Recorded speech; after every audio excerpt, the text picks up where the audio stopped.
Ini adalah video learning journal ASN berakhlak. Oke, sebelum jauh membahas soal ASN berakhlak, kita harus sepakat dulu di awal. Kenapa? Pelayanan publik yang bagus itu bukan sekedar kemewahan, tetapi benar-benar fondasi dari masyarakat kita. Pertanyaan utamanya, apa sih bedanya layanan publik yang cuma ya ada aja sama yang benar-benar melayani?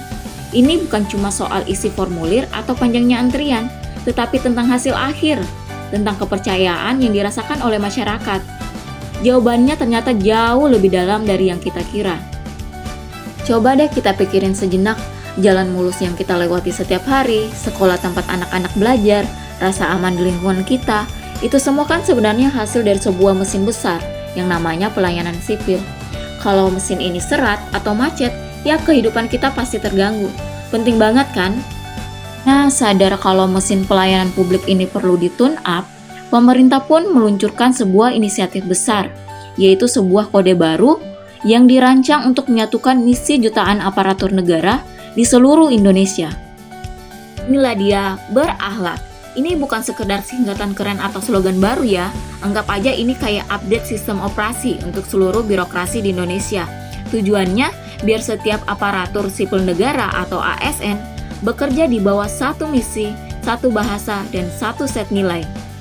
Oke, berakhlak adalah akronim dari 7 nilai inti: berorientasi pelayanan, akuntabel, kompeten, harmonis, loyal, adaptif, dan kolaboratif.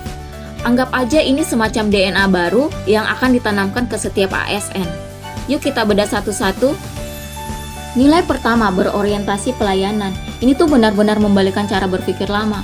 Kalau dulu mungkin kita merasa dipersulit, sekarang fokusnya harus digeser. Yang tadinya ini aturannya silakan ikuti, sekarang apa kebutuhan Anda, gimana kami bisa bantu. Perubahan yang fundamental banget kan? Terus prakteknya gimana? Nah, ada 3 kunci nih. Yang pertama, benar-benar memahami apa yang dibutuhkan masyarakat, bukan cuma asumsi. Yang kedua, pas melayani itu harus ramah, cepat, dan dapat diandalkan. Dan ketiga, yang krusial, selalu ada perbaikan, gak pernah merasa puas dengan apa yang ada sekarang. Nilai kedua, akuntabel. Ini ibaratnya tulang punggung dari semua layanan publik. Soalnya, kepercayaan publik itu kan kayak kaca, ya sekali pecah susah banget untuk disambungin lagi. Nilai ini adalah tentang menjaga kepercayaan dengan penuh tanggung jawab. Nah, yang keren di sini, akuntabilitas itu bukan cuma konsep abstrak. Ini dipecah menjadi tindakan nyata. Bukan cuma soal jangan berbuat salah, tetapi juga proaktif membangun integritas. Harus transparan dalam setiap prosesnya, pakai uang rakyat dengan benar, dan yang paling penting, punya mindset anti korupsi. Nilai ketiga, kompeten. Dunia kan cepat banget ya berubahnya. Skill yang relevan 5 tahun lalu, hari ini mungkin udah nggak kepake. Nilai ini tuh soal komitmen untuk terus belajar, upgrade diri, biar ASN nggak cuma bisa nyelesain masalah hari ini, tetapi juga buat tantangan masa depan. Lanjut, nilai keempat, harmonis. Ini penting banget, apalagi di Indonesia yang super beragam. Ini bukan sekedar ya udahlah toleransi aja, bukan. Ini soal membangun lingkungan kerja yang saling peduli dan menghargai perbedaan. Tujuannya, biar semua orang merasa nyaman dan bisa memberikan ide-ide terbaik. Kelima, loyal. Ini ada poin yang perlu digarisbawahi. Loyal di sini tuh bukan ke atasan atau kelompok tertentu, ya tapi ke ide yang jauh lebih besar, yaitu bangsa dan negara. Dedikasinya itu untuk Pancasila, Undang-Undang Dasar 1945, dan pemerintahan yang sah. Nilai keenam, adaptif. Di zaman sekarang yang serba cepat, birokrasi yang kaku itu ibarat kapal tanker raksasa yang mau berbelok ke gang sempit, pasti nabrak dan telat banget. Nah, nilai adaptif ini soal mengubah kapal tanker itu menjadi speedboat yang lincah, terus berinovasi, semangat menghadapi perubahan, dan gak takut mencoba hal-hal baru. Nah, perbandingannya kelihatan jelas di sini. Di kiri itu birokrasi yang kaku, yang reaktif, nunggu ada masalah baru bergerak. Sedangkan yang kanan itu tata kelola yang adaptif, proaktif, dan inovatif, dan siap melesat. Transformasi inilah yang mau dicapai.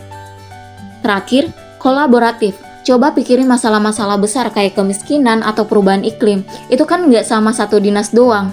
Nah, nilai ini isinya soal meruntuhkan tembok dan mulai bangun jembatan kerjasama antar lembaga, bahkan dengan swasta dan masyarakat. Jadi, kunci kolaborasi itu semacam force multiplayer atau penggandaan kekuatan. Coba bayangin kalau kita punya orang-orang yang kompeten dan akuntabel, terus berangkat kerja di lingkungan yang harmonis dan adaptif. Nah, nilai kolaborasi inilah yang menjadi lem supernya. Hasilnya bisa jauh lebih besar dari sekedar penjumlahan bagian-bagiannya. Dan kalimat ini merangkum semuanya dengan pas banget, yaitu sinergis. Bukan cuma kerja bareng, tapi gimana caranya biar 1 tambah 1 hasilnya bisa jadi 3 atau bahkan lebih. Menciptakan sesuatu yang baru dan lebih hebat bersama-sama. Jadi kalau kita tarik benang merah, dari berorientasi pelayanan sampai kolaboratif, ketujuh nilai berakhlak ini ujung-ujungnya bermuara ke satu rasa yang kuat. Semangat yang ada di slogan Bangga Melayani Bangsa, ini bukan soal kerjaan, tapi soal panggilan yang dijalankan dengan bangga.